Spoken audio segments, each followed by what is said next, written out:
Good evening, boxing fans, and welcome to Boxing Action Magazine's Boxer of the Decade edition. We've narrowed it down to the top 7 boxers of the decade. We have Triple G, Gennady Golovkin, Canelo Alvarez, Floyd Mayweather Jr., Manny Pacquiao, Andre Ward, Sergey Kovalev, and Tyson Fury. Let's start from the top. Triple G, the king, the HBO king. He's been champion all 10 years in the decade. He's fought 24 times, which is very respectable, and he's won 22 out of the 24 fights in the decade. He's probably going to go down in history as one of the most underrated middleweight champions of all time. In my opinion, he's right up on the top with any of the greats that you can name over the last 100 years. Next, we have Canelo Alvarez. Canelo Alvarez has had an amazing decade. He fought 9 times in the first 2 years of the decade. He's also become the largest boxing star in the world and just signed a very rich, almost $400 million contract with DAZN. Some of the knocks on Canelo Alvarez is that he arguably lost to a few fighters like Trout, Lara, and definitely that first Triple G fight. Another knock on Canelo is that he played a lot of catchweight manipulation games. For example, he fought a lot of smaller guys like Josecito Lopez. Miguel Cotto was much smaller than him when he fought him. Amir Khan was probably 30 pounds lighter when they stepped in the ring with each other. And then there's the weight drain game that he had with Jacobs and also Chavez when he fought Chavez. So Canelo has had a great decade, but there's a lot of knocks on his 10 years as a boxer. Next, Floyd Mayweather Jr. He fought 9 times in the decade, never lost, goes down as one of the greatest fighters of all time. Couple of things, he hasn't really recorded too many knockouts in his later part of his career, but he did fight Manny Pacquiao as the biggest prize fight of all time. Next, we have Manny Pacquiao. Manny Pacquiao fought 16 times in the decade and also won the fighter of the decade last time around. Next, we have Andre Ward. Andre Ward, over the decade, became a top pound-for-pound fighter, arguably number 1.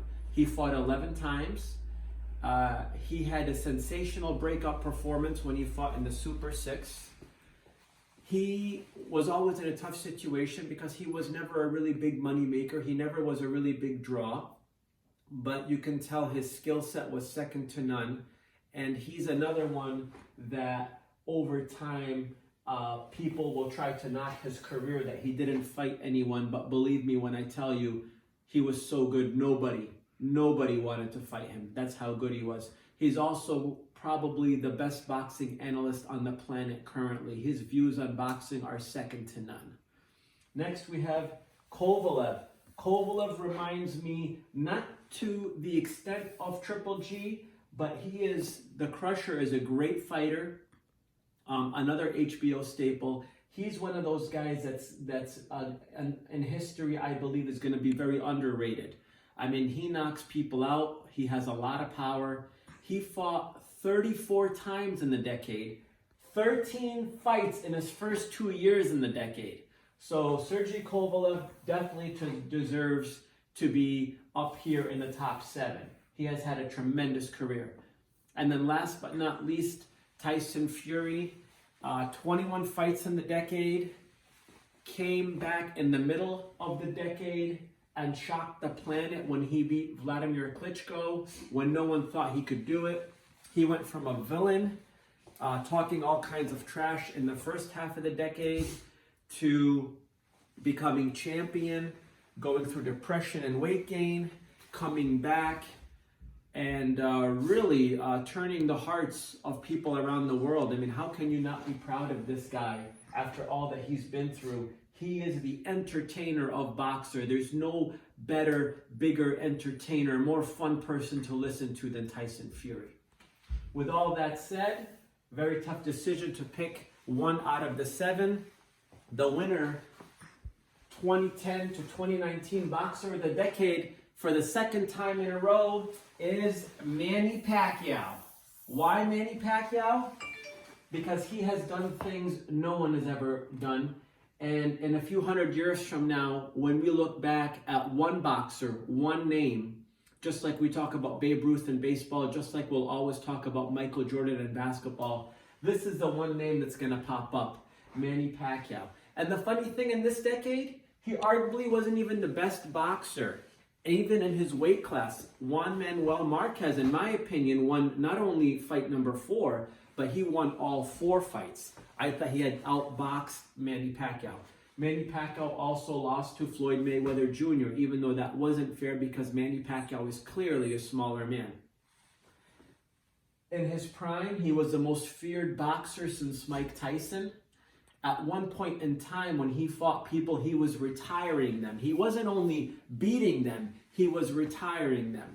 And one day, because Floyd Mayweather is very honest in many ways, when he looks back in his career in a long time from now, in 20 and 30 years from now, he's going to tell you the reason why he delayed that fight, the main reason why he delayed that fight all those years is because there was a fear. Because there was a fear that Manny Pacquiao not only could beat someone, but he retires people.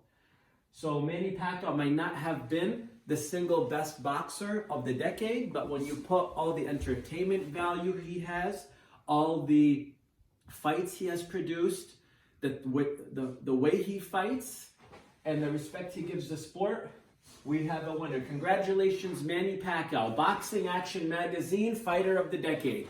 Thank you very much, and we'll see you next week.